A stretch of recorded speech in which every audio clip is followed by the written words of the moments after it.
Political analysts in Mississippi's capital chimed in on the long-anticipated first-ever public remarks made by Robert Mueller on the federal investigation into the Russian meddling in the 2016 presidential election.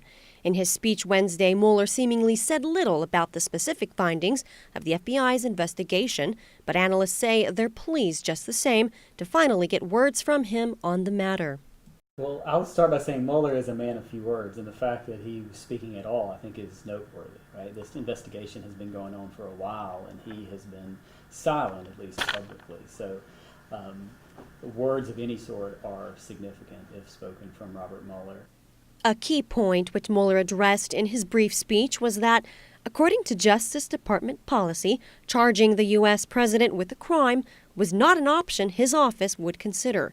In fact, he called it unconstitutional. We're not at that point right now. I didn't interpret Mueller as saying that it was impossible under any circumstances for a president to be charged for a federal crime. But my interpretation, and you might have looked at it more closely than I have so far, Nathan, my interpretation was that was a working assumption of the report, that the president was not going to be chargeable for a federal crime, and so that was a baseline assumption of the report.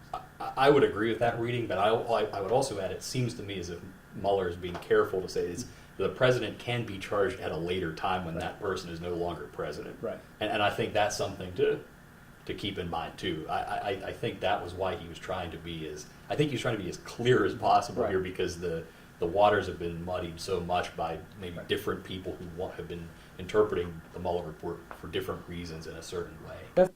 Historically, when former U.S. President Richard Nixon found himself in a relatively similar scenario, he first resigned office before the U.S. House of Representatives could formally charge him with the crime. That was, I think, a key difference here, is there were party elders and statesmen who had that kind of pull with Nixon and in that era.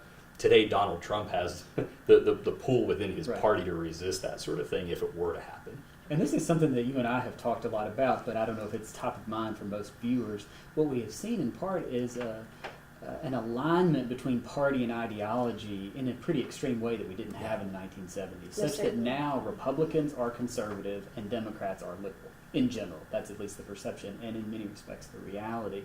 So that in the 1970s, you had a fair measure of ideological diversity within the Republican Party. So it was some of the more, I don't know, those who weren't towing the party line in every respect, weren't ideological purists. Analysts say that since that era in the 70s, rules around impeachment have changed somewhat in ways which make impeachment more difficult and less desirable. What did we learn? What did we learn? When I interpret, there's that one line, and I'm not going to try to paraphrase it because I know I'll botch it, but there's the one line where he basically said that if the president had definitely not committed a crime, we would have said so. Right. You know, the line that I'm talking about. That was, I think, the most important line of his remarks. And those who are paying attention know that what he means by that is there's some plausible, perhaps compelling evidence that the president has, in fact, committed a crime. That he's not off the hook. He's not off the hook. He's not completely exonerated, as the president himself has claimed. In Jackson, Tara Thomas, WJTV 12.